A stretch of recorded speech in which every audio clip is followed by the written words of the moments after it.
Pancasila sebagai etika politik. Kasus penyebaran hoaks selama pemilu. Kementerian Komunikasi dan Informatika mencatat adanya peningkatan penyebaran hoaks selama masa kampanye pemilu. Terdapat kandidat yang secara sistematis menyebarkan informasi yang menjelekkan lawan politiknya, guna untuk meningkatkan reputasi dan mendapatkan keunggulan politik. Dengan kasus ini, kami berusaha menganalisis mengenai etika politik. Yang pertama, kehormatan dan kebenaran. Penyebaran politik menyebarkan berita hoax adalah bertentangan dengan nilai kebenaran dan kehormatan dalam politik. Kandidat seharusnya memberikan informasi yang akurat kepada pemilih untuk mereka membuat keputusan yang tepat. Yang kedua, manipulasi opini publik. Tindakan seperti ini dapat memanipulasi opini publik yang merupakan pelanggaran etika politik karena mengarah pemilih yang tidak terkonsisten. 3. Kualitas pemilih berdasarkan fakta. Harusnya penyebaran hoax ini sesuai dengan fakta yang ada. Yang keempat, kerugian demokrasi. Tindakan ini sangat merugikan demokrasi karena mempengaruhi proses pemilihan yang seharusnya didasarkan pada informasi yang benar dan transparan. Etika politik dalam pemilu penting untuk memastikan kompetisi berjalan dengan adil, informatif, dan integritas secara demokrasi.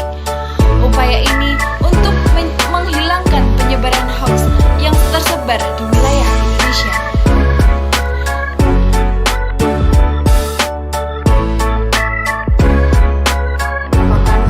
Suatu bagaimana dan di mana cabang utama filsafat yang mempelajari nilai atau kualitas standar moral dan penilaian. Sebagai ilmu, objek sebuah etika adalah perilaku manusia. Dr. Handes Haji Burhanuddin Salam mendefinisikan etika sebagai suatu cabang ilmu filsafat yang berbicara tentang nilai-nilai dan norma yang dapat menentukan perilaku manusia dalam kehidupannya. Dr. Handes Haji Gajabla juga berpendapat bahwa etika adalah teori tentang perilaku dan perbuatan manusia yang dipandang dari segi baik dan buruknya sejauh mana dapat ditentukan oleh akal manusia.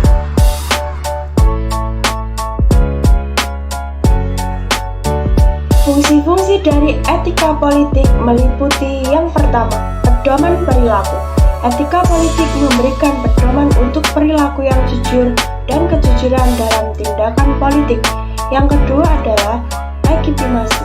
Etika politik berkontribusi pada legitimasi suatu pemerintahan. Yang ketiga, pembatasan kekuasaan. Etika politik menegaskan bahwa kekuasaan politik harus digunakan secara bertanggung jawab. Yang keempat, penyeimbangan konflik.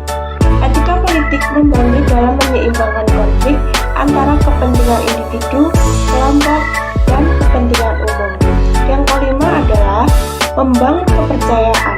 Etika politik membantu membangun kepercayaan antara pemimpin politik dan masyarakat. Yang keenam, pengembangan norma dan nilai.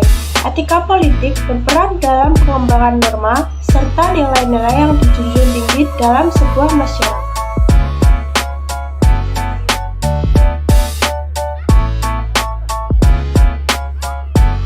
Beberapa materi yang sudah kalian lihat di sebelumnya pasti kalian sudah mengetahui apa itu etika politik di Indonesia.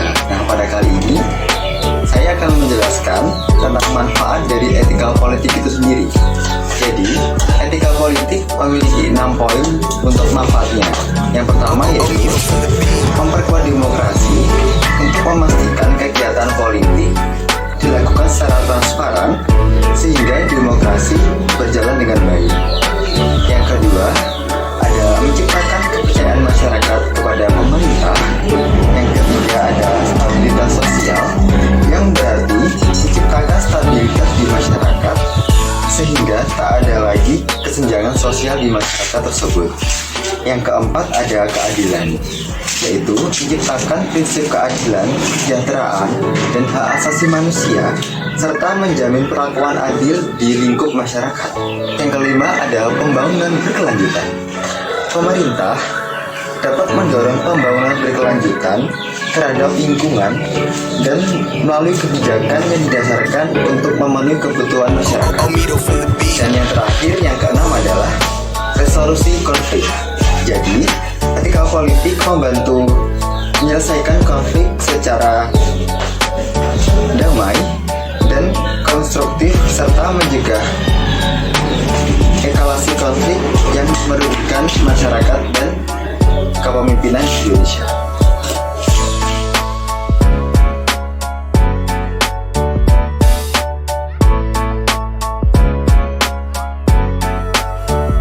Etika politik bertujuan untuk mempertahankan prinsip-prinsip moral yang membantu mengatur politik di dalam masyarakat. Etika politik sangat penting dan wajib dalam setiap negara, baik dalam keadaan normal, tertib, tenang, maupun kacau. Pada keadaan kacau, etika politik memfasilitasi mekanisme yang memungkinkan terjadinya dialog dengan pihak berwenang. Ruang lingkup dari etika politik hanya terbatas pada teori-teori yang membahas jalur-jalur yang bertanggung jawab dalam aktivitas legitimasi politik.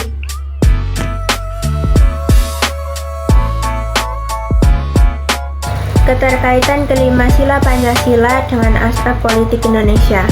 Yang pertama adalah ketuhanan yang Maha Esa.